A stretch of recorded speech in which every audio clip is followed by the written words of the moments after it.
This is the roughest R8 we had. And it's a little rougher now.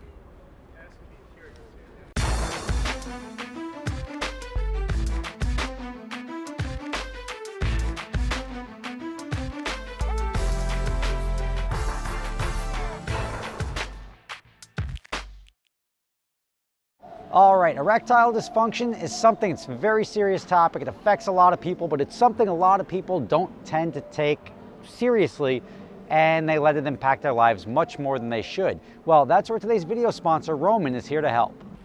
We're looking at the Summer of Love 2021, and Roman would like to make sure that you can participate in your way, whether that be as a single person or a couple who would still rather stay in with each other. With Roman, you can get a free online evaluation and ongoing care for erectile dysfunction, all from the comfort and privacy of your home.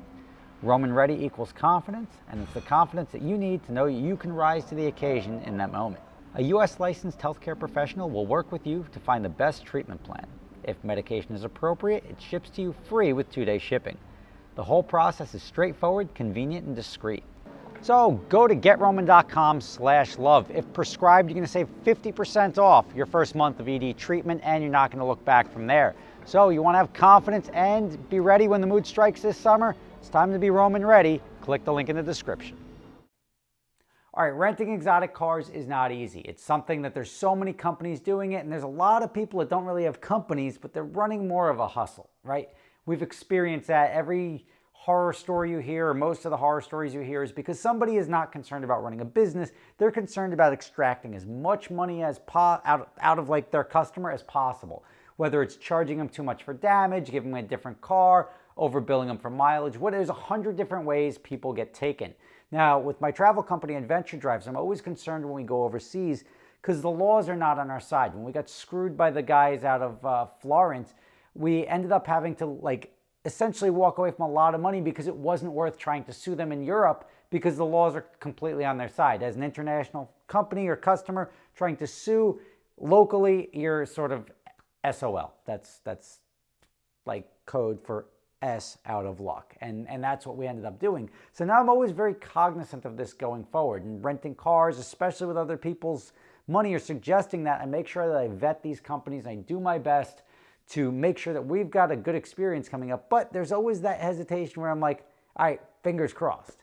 And the rental experience here just proves how important a good rental process is, and just the amount of different things that can sour an experience.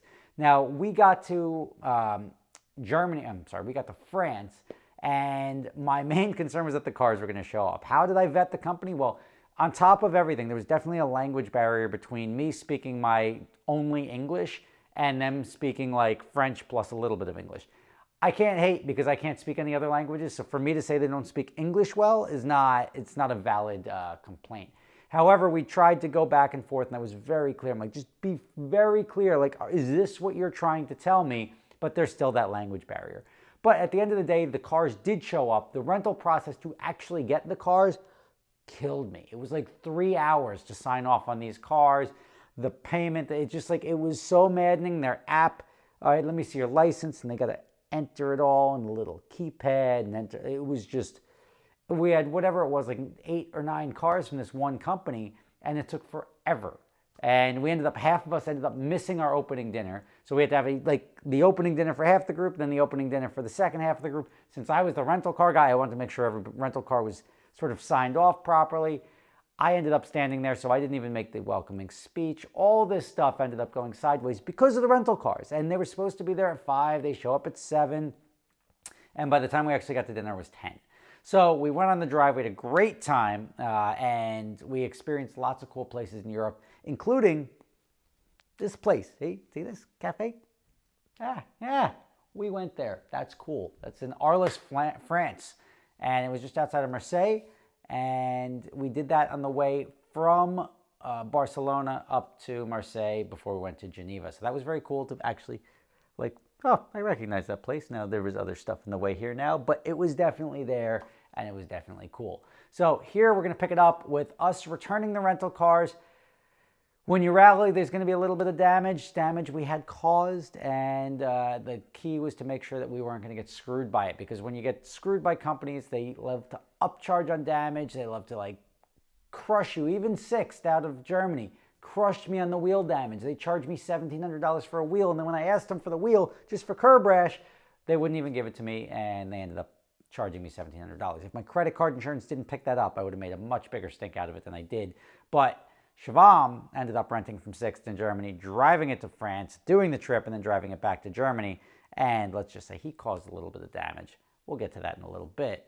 Here's where we are, returning the cars in Paris after 7 days. Here's the damage we caused and how much they're charging us. A week later, here we are. Tiara, Nadia, hello. Brought back the Audi. And no worse for wear, really. This one held up pretty well. The only thing I've done, unfortunately, is this. Look at that. What's that? When do you have this one? Like 3 days ago. 3 days ago. Yeah. Which you can see it looks worse from the inside. See, that's a pretty legit rock chip.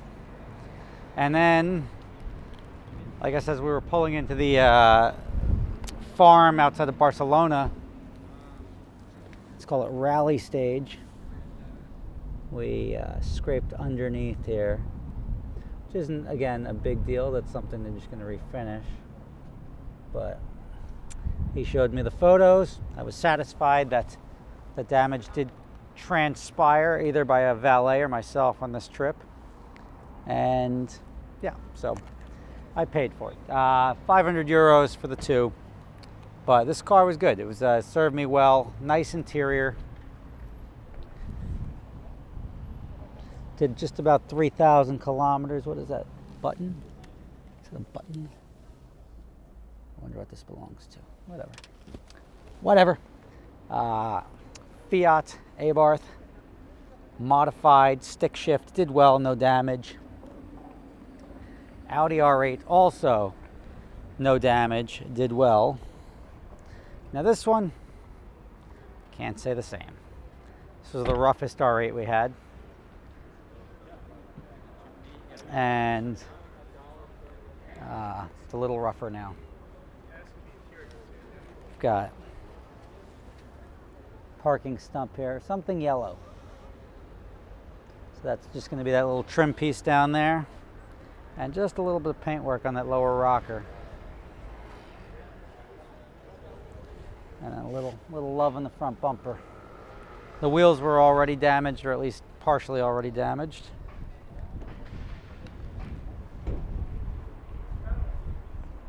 This, I've never seen this, right? How do you damage the inside of the wheel like that? I think that's from a lug nut or something. But these are the guys that drive fast, I guess, because we beat everybody else back here. Here's Brandon. He didn't damage his car. You didn't damage it, right? Supposedly. No, you didn't. I don't think you did. Silver one's looking good.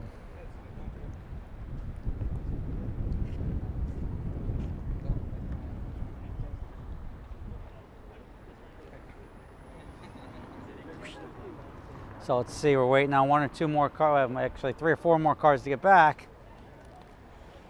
And then we'll tally up what we've experienced. It's funny, all these R8s that come, like every trunk is something different in it. One guy has a gas can in his car. Another guy has like a couple of quarts of oil. One guy's got coolant in it. So these cars have definitely seen some kilometers in their days. But other than that, I think they handled pretty well, right? No doubt, like they drove well for the week. Yeah. Yeah. So, good to go. Stay tuned. All right, the other R8 came back in one piece. The C63 came back in one piece. Everything else came back good so far, which is amazing given that, like, you hear rocks banging off the windshields, banging off the cars. I thought they were going to try to get me with like a full repaint and everything. What they did is they charged me on the spot for the rock chip and then the damage underneath from Barcelona, 500 euros. I was good with it. Sent them that directly. This car came back in one piece. Oh, you know what? This one did not. This one has a curved wheel. This was damaged by the valet at the W Hotel in Barcelona, and we were able to catch that in the morning. So at least we've got that covered.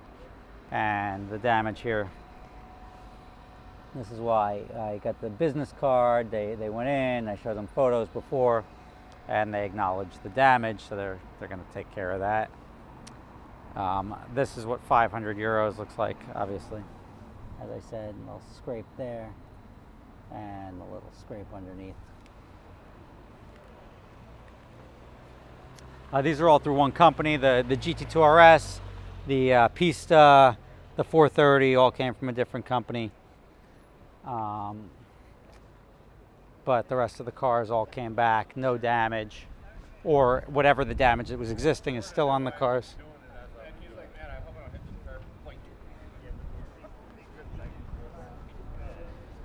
But they're trying now. They're estimating. It's weird. I've never seen this before, but they're effectively estimating damage on the spot for the R8, which the R8 has the worst of the damage. It had existing damage, and now it's got a little bit more damage on the front wheel, obviously more damage on the side skirt there, and more damage on that wheel.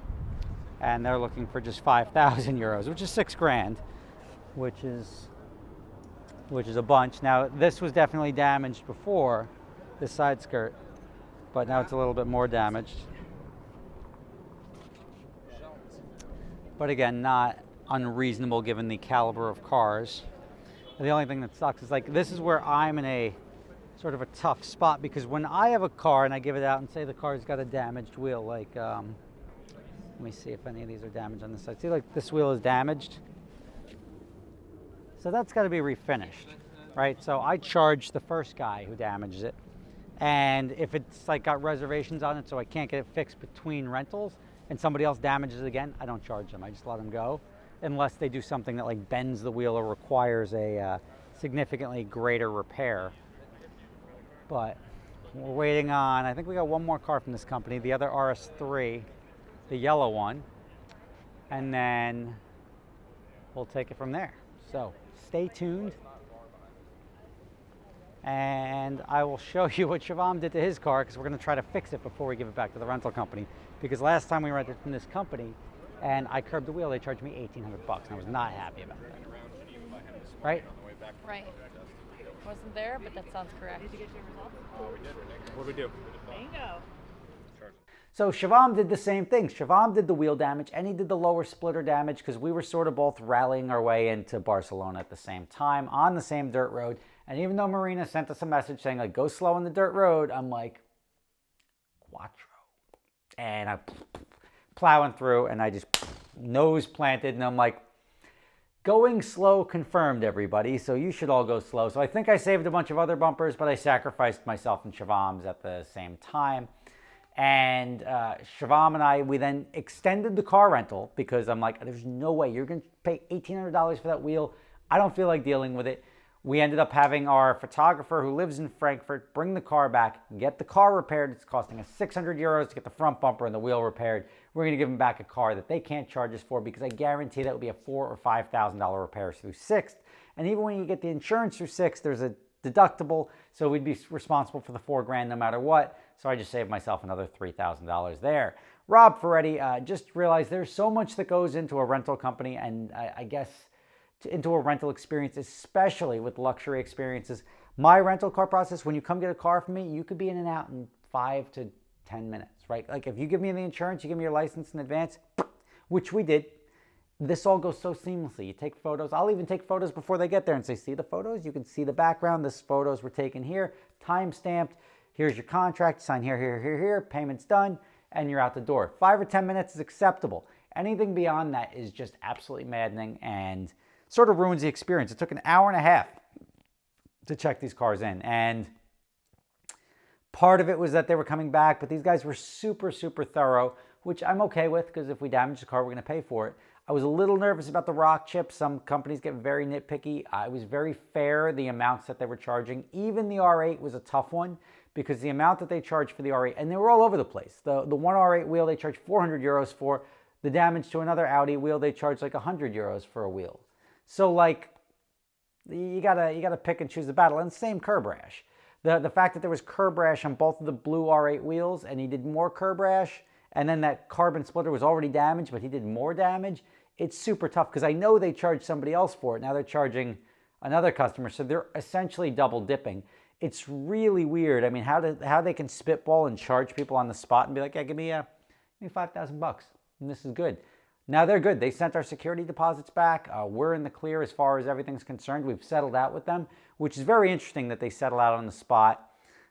It was weird too that they wanted us to pay them for the damage, and then they would refund the security deposit. We're like, well, what's the point of the security deposit? My gut is that there were like brokers and companies involved here, so we're paying the guys who damaged it, but the broker took the security deposit. But that's just the funny world that we work in the exotic auto rental industry. So maybe I'll standardize that in the US. Maybe I'll come up with I don't know, the only way to really do it is to have one parent company that has processes and procedures in place that makes it less sketchy. So maybe everybody that keeps coming to me and asking to start a company, maybe I'll put out a franchise model or something like that and give them the processes. So whether you think it's going to work in Columbus, Ohio or not, I don't care. I'm going to franchise it. You want to do it, you want to get the cars, at least the processes will be there. The standard of the rental industry will be standardized, and maybe I'll have something that's pretty big. Then I can sell to somebody else, like Hertz, if they don't fist me again, because that was BS the first time, if you haven't seen it. They reached out to all these companies, like, we're interested in buying you, NDA, like non-disclosure agreements for everybody. And then they took everybody's like companies, they had them all open up their books and their procedures and policies. They walked away from everybody and they started up their own thing. That was a dirty move. Didn't like that. I'm going to remind you guys that that was a dirty move. Rob Ferretti, thank you for watching. I will see you tomorrow. If you want to come on adventure drives, that one was super fun. We're going to Scotland next, and Scotland's coming up in October. You know what? It may actually be sold out. If you're interested, reach out soon because we're limited by the hotel sizes there, and I think we're limited to like 20 rooms because we're in Speyside. We're taking an entire hotel which only has 20 rooms. So there may be space available. Scotland, if not, we're going to Iceland in February or March. And we've got a December trip coming up in Los Angeles. So if you're interested in any of those, check out adventuredrives.com. Rob Ferretti, thank you for watching, and I will catch you next time.